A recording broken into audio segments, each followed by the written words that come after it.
जब वो आहार दान के लिए, आहार के लिए नगर में प्रवेश हुए और आवाजें आने लगी, मुनि ऋषभ देव की जय, मुनि ऋषभ देव की जय। श्रेयांश अपने कक्ष से बाहर निकले और वहां देखा कि सामने नग्न दिगंबर मुद्रा, नीचे देख देख कर निर्ग्रंथ मुद्रा, चले आ रहे हैं, चले आ रहे हैं। और मुनि ऋषभ देव की मुद्रा को देखकर समझ में आया, उन्हें पूर्व जन्मों का स्मरण हो गया, जब उन्होंने वज्रजंग राजा की पत्नी श्रीमती के रूप में एक मुनि को आहार दान दिया था और उन्हें उस आहार दान की विधि का स्मरण हो गया। और जब ये विधि का स्मरण हुआ और उनके मुंह से शब्द निकलने लगे, हे स्वामी, हे स्वामी, हे स्वामी, हे स्वामी, हे स्वामी, हे स्वामी, नमोस्तु नमोस्तु नमोस्तु, हे स्वामी, हे स्वामी, हे स्वामी, नमोस्तु नमोस्तु नमोस्तु, अत्र अत्र अत्र अत्र अत्र अत्र, तिष्ठ तिष्ठ तिष्ठ। और वो आहार संपन्न हुआ। जब ऋषभ देव के पंचकल्याणक में व्याख्यान करूंगा तो इसका विस्तार से वर्णन करूंगा। बस इस प्रसंग में मैं जो बात कहना चाहता हूं, जिसके लिए मैंने ये 5-7 मिनट आपको ये प्रसंग बताया, ये सब क्यों हुआ, तो आप कहेंगे कि उस समय के लोग बड़े भोले थे, सीधे थे। धर्म तीर्थ की स्थापना तो हुई नहीं थी। अब जब वो तीर्थंकर बनेंगे, उनके द्वारा धर्म तीर्थ की स्थापना होगी, तब लोग धर्म के विषय में जानेंगे। अभी तो कुछ जानते ही नहीं थे ना। तो उन्हें एक भी व्यक्ति को इस भारत भूमि पर आहार दान की विधि नहीं आती थी। क्यों नहीं आती थी? क्योंकि पता ही नहीं था कुछ। इतनी बड़ी सभा है, हजारों लोग बैठे हैं, मैं आपसे पूछता हूं, आप में से कितने लोगों को आहार दान की विधि आती है? हाथ खड़े करो जरा। मुनि को आहार दान की विधि कितने लोगों को आती है? यदि मेरी निगाह दूर दूर तक जा रही है और मेरी आंखें ठीक हैं तो 50 हाथ भी नहीं है। इसका मतलब इस सभा के 1% व्यक्तियों को भी आहार दान की विधि नहीं आती। तो मैं आपसे प्रश्न पूछना चाहता हूं, क्या फर्क हुआ ऋषभ देव के जमाने में और आज इस जमाने में? क्या फर्क हुआ?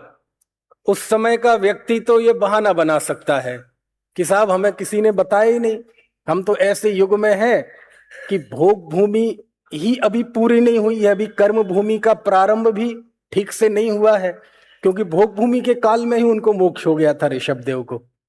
तो वो तो ये बहाना बना सकते हैं कि हम तो भोग भूमि के जीव हैं, प्रोटोकॉल देखा जाए तो हमें तो कुछ बताया ही नहीं गया। लेकिन हम तो अपने पुण्य पर बड़े इतराते हैं। हम तो 24 तीर्थंकरों द्वारा धर्म तीर्थ की स्थापना के युग को जीकर आए हैं। समझ में आया? और इस युग में तो हमारी 5 उंगलियां घी में हैं, लाखों शास्त्र हैं, उनके अनुवाद हैं, उनकी व्याख्याएं हैं, है ना। और पंचकल्याणक जैसे बड़े उत्सव में भी आप नित्य 4-5 घंटे व्याख्यान सुनते हैं, गुरुदेव श्री का समागम मिला है, तो 5 उंगलियां घी में है। आज का कोई एक व्यक्ति कहे कि मुझे आहार दान की विधि नहीं आती, तो ये भोलापन नहीं है, ये हमारी अपात्रता है। ये भोलापन नहीं है, ये क्या है? हमारी अपात्रता है, हमारा प्रमाद है। क्यों? यदि हमें आहार दान की विधि नहीं आती, इसका मतलब हम ये स्वीकार कर चुके हैं कि हमारी झोली में इतना पुण्य नहीं है कि हमें कभी साधु के दर्शन और उनको आहार का प्रसंग बनेगा।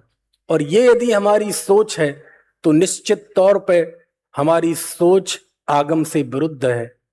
क्योंकि शास्त्र तो ये कहता है कि पंचम काल के अंत तक भी सच्चे भावलिंगी संतों का सद्भाव रहेगा, हमेशा रहेगा, क्रम क्रम से रहेगा, बीच में क्रम टूट जाएगा, ऐसा कोई सुनिश्चित नहीं है, लेकिन रहेंगे।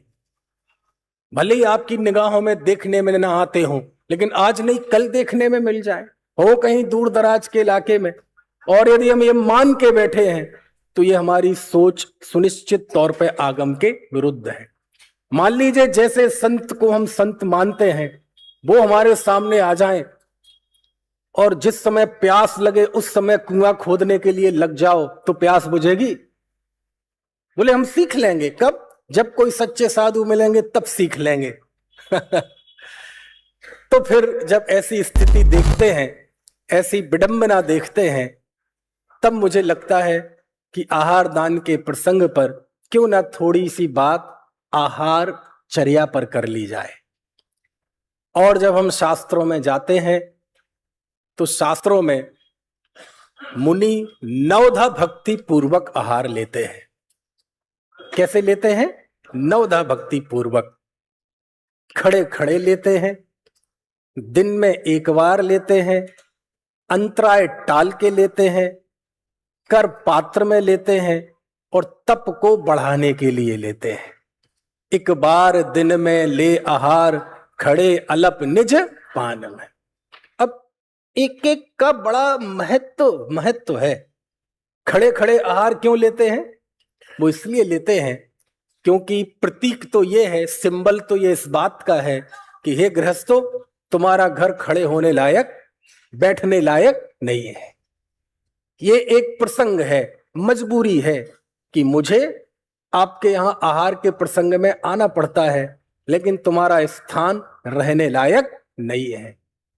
तो मैं भी आहार के बाद वापस जंगल जाऊंगा, और मेरे इस खड़े रहने के निहितार्थ को यदि तुम समझो तो तुम भी घर छोड़ के जंगल को चले जाओ। ये तो इस खड़े होने का प्रतीक अर्थ है, निहित अर्थ है। दूसरा, चरणान योग की दृष्टि से यदि आप खड़े होकर आहार ले पा रहे हैं, इसका मतलब आपका जंघाबल है। आप यदि हाथों में आहार ले पा रहे हैं, इसका मतलब अभी आपकी हाथों में वो ताकत है। लेकिन यदि आप खड़े भी नहीं हो पा रहे हैं, करपात्री भी नहीं हो पा रहे हैं, इसका मतलब आपकी देह का बल अब इस योग्य नहीं रहा है कि आप मुनिचर्या का पालन कर सके। अब समाधि की तैयारी करनी चाहिए। खड़े होकर आहार उन्हें जीवन में जागृति लाता है कि अभी देह में स्थिति है, तो अभी इस देह के द्वारा व्रतों का सख्ती से पालन हो, ताकि इस जिन धर्म में कोई दोष ना लगे, कोई अपवाद ना लगे।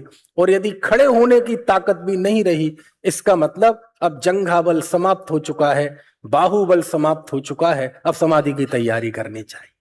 इसलिए तो वो खड़े होकर आहार लेते हैं। हाथ में क्यों लेते हैं? ये स्वाधीनता का प्रतीक है। क्यों? क्योंकि बर्तन का इस्तेमाल करेंगे तो हजार झंझटें हैं।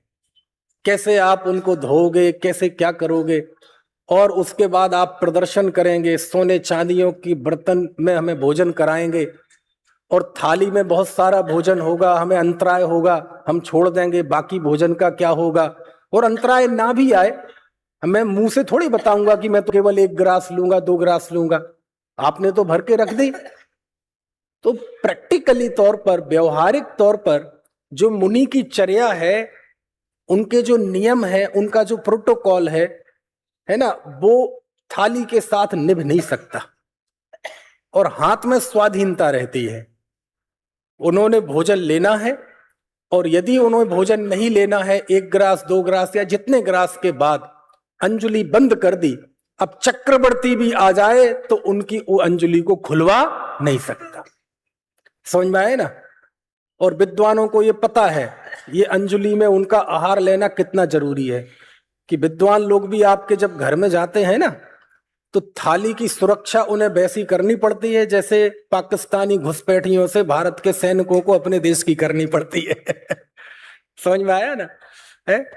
क्योंकि हम सामान्य विद्वान आपके घर में आते हैं तो आपको इतना वात्सल्य उमड़ता है, मेरे हाथ से तो लिया ही नहीं, मेरे हाथ से तो लिया ही नहीं। और सबसे अंत में किचन से वो अंत में एक बूढ़ी अम्मा दौड़ते हुए आएंगी, पंडित जी हमारे हाथ से तो कुछ लो ही नहीं है। समझ में आया ना? तो हम तो निभा लेते हैं, लेकिन मुनि कैसे निभाएंगे? क्यों? उन्हें पानी एक ही बार लेना है, यही भोजन के साथ पानी लिया, फिर बना प्रसंग तो 24 घंटे बाद बनेगा। इसलिए उन्होंने अंजलि बंद कर ली तो अब कोई खुलवा नहीं सकता। ये स्वाधीनता का मार्ग। तीसरा, अल्प क्यों लेते हैं, थोड़ा क्यों लेना? वो इसलिए क्योंकि उनके लिए भोजन तप में वृद्धि का साधन है। भोजन के द्वारा उन्हें शरीर पुष्ट नहीं करना है, भोजन के द्वारा उन्हें इंद्रियां पुष्ट नहीं करना है। उनकी इस चर्या के लिए शास्त्रों में कई उदाहरण दिए कि वो गोचरी वृत्ति वाले हैं, उन्हें तो गर्त पूर्ण वृत्ति वाले हैं। जैसे कोई गड्ढा है, उसको भरना है तो ये नहीं देखा जाता कि इसमें क्या क्या जाएगा, बस गड्ढा भरना है। जैसे चक्र है, उस चक्र में ऑयल दिया जाता है गाड़ी के चक्र में, तो गाड़ी के व्हील में जो ऑयल दिया जाता है वो केवल इसलिए दिया जाता है कि वो व्हील, वो चक्र वो चलता रहे। कहते हैं उनके लिए भोजन केवल इसलिए है चूंकि ये देह व्यवहारिक रूप से तप का, आराधना का एक बाह्य साधन है, तो बस ये चलता रहे। तप के लिए वो आहार लेते हैं, इंद्रियों के पोषण के लिए आहार नहीं लेते।